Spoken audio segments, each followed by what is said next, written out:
सर्वोत्तम बीज का चुनाव। बाजार में जाकर लाल धागे का बंडल खरीदना है। बाद में उस धागे के 9-9 इंच के टुकड़े करना है, 6-6 इंच के टुकड़े करना है। बाद में जब फसल फूलों की स्थिति में होगी उस समय जेब में लाल धागे डालकर सप्ताह में 2 बार फसल का निरीक्षण करना है। जिस पौधों का तना सशक्त है, डालियों की संख्या ज्यादा है, पत्ते हरे भरे हैं, सबसे ज्यादा फल अथवा फलियां लगी हैं, टहनियों पर 2 फल के बीच का फासला कम है, फल गिरे नहीं, फली गिरे नहीं, देयर नो फ्रूट फॉल, कोई बीमारी नहीं, कोई कीट नहीं, स्वस्थ है, बलवान है, उस पौधों को लाल धागे बांध दीजिए। सूरजमुखी या सरसों जो पौधे गोलाकार है, अम्ब्रेला शेप, तना चौड़ा है, मजबूत है, स्टाउट है, पत्ते चौड़े हरे भरे हैं। सूरजमुखी को एक से अनेक फूल है और चौड़े हैं फूल में सारे दाने भरे हैं, खाली जगह एक भी नहीं है, कोई कीट नहीं, कोई बीमारी नहीं, स्वस्थ है, बलवान है, लाल धागा बांध दीजिए। उसी तरह सरसों के पौधे गोलाकार, सबसे ज्यादा डालियां, उपशाखाएं नजदीक नजदीक, पत्ते हरे भरे, शाखाओं की संख्या सबसे ज्यादा फली है, कीट नहीं, बीमारी नहीं, स्वस्थ है, बलवान है, लाल धागा बांध दीजिए।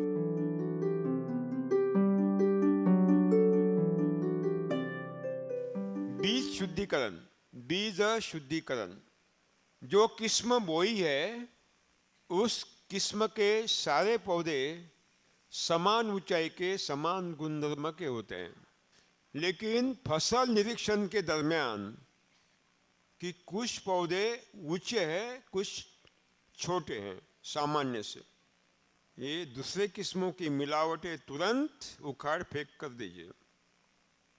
सर्वोत्तम बीज धारणा, सप्ताह में 2 बार बाली बाहर निकलने के बाद सप्ताह में 2 बार जेब में लाल धागे रखकर फसल का निरीक्षण करें।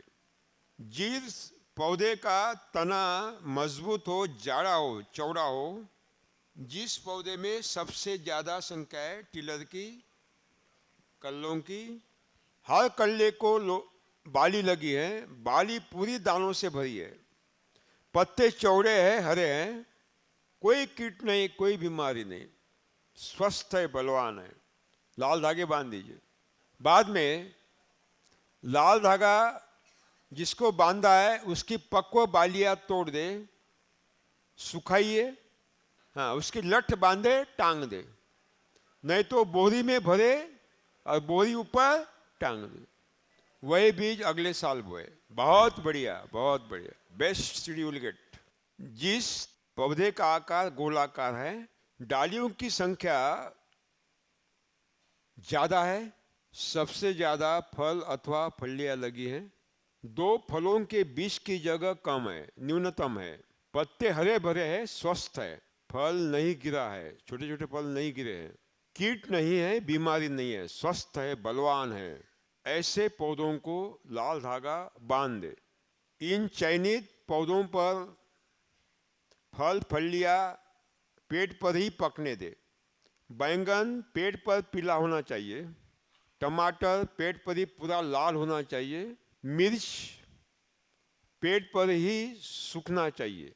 वो पौधों पर जब पको होते हैं ना तो अंकुरण क्षमता कितनी होती है? 100%। जला, हाँ, भिंडी, गवार, सेम पौधों पर ही फलियां सूखने दे। पीले पड़े हुए पक्व बैंगन के फल तोड़िए। लाल टमाटर, पूरा लाल बना हुआ टमाटर तोड़िए, वो लाल धागे बांधे हुए पेड़ों से तोड़कर, फिर चाकू को जीवामृत में डुबोए। बैंगन के 4 टुकड़े, टमाटर के 4 टुकड़े, 8 टुकड़े किए तो चलेंगे। सूखी हुई मिर्च उतारना है। गवार फली पेड़ पर सूखनी चाहिए, सूखने के बाद वो काट कर निकालना है। भिंडी भी पेट पर ही सूखना चाहिए, बाद में उसको काटना है। बाद में बैंगन टमाटर के टुकड़ों को धूप निकट छाया में सुखाइए। एक स्टील के बर्तन में ले और इन टुकड़ों को, बैंगन और टमाटर के टुकड़ों को धूप निकट छाया में सुखाइए। सूखे हुए बैंगन के टुकड़े और टमाटर के टुकड़ों को देशी गाय के गोबर से जो कंडी होती है वो राख में घोलिए। ये टुकड़े, बैंगन के टुकड़े और टमाटर के टुकड़े घोल लीजिए। मिर्च भी सूखी हुई उसमें घोलना है और गले में डोरी बांधे। किसके? मटके के। और घर के ऊपर अंदर टांग दे, बहुत सुरक्षित।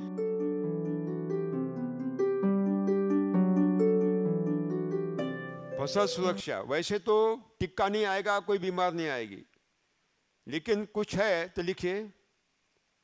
जिस दिन कीटों के अंडे अथवा कीट दिखाई देंगे तुरंत कीटनाशक दवा का छिड़काव करें। इस पर अग्निअस्त्र का छिड़काव अच्छा रहेगा। अगर कोई धब्बा दिखाई देता है छोटा सा पत्तों पर, तो तुरंत प्रति बीघा 40 लीटर पानी, 4 लीटर जीवामृत, 1 लीटर खट्टी छाछ मिलाकर छिड़क दिए।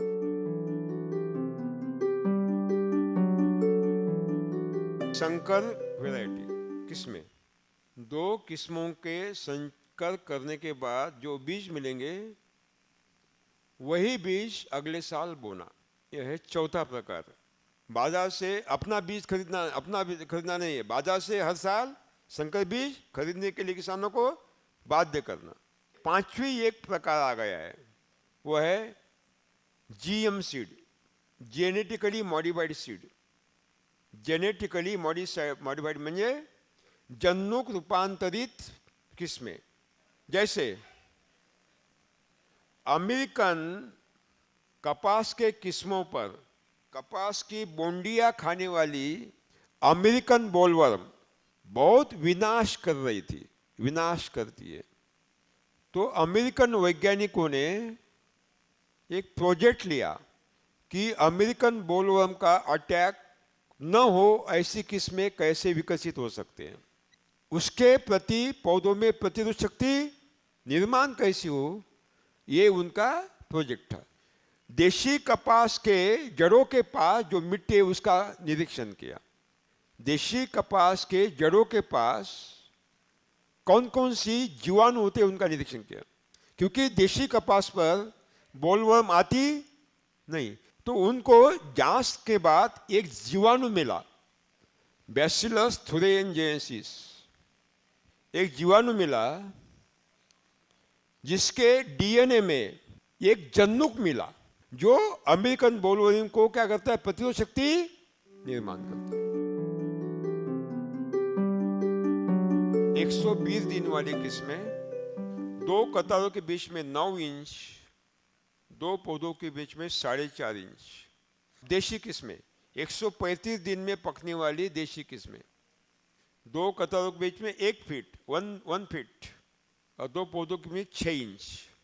देशी किस्में ही लेना है, अधिकतम सुगंधित लेना है। प्रति बीघा 60 लीटर जीवामृत महीने में 2 बार, जिस दिन बारिश ठहर जाएगी उस दिन डालना है। अगर ऊपर के खेत का पानी हमारे खेत में आ रहा है, बहता है ना, चिंता नहीं करना है, डाल देना है। तुरंत सोख लेती है भूमि, तुरंत पानी में डालती है उसको सोख लेती है, चिंता नहीं करना है।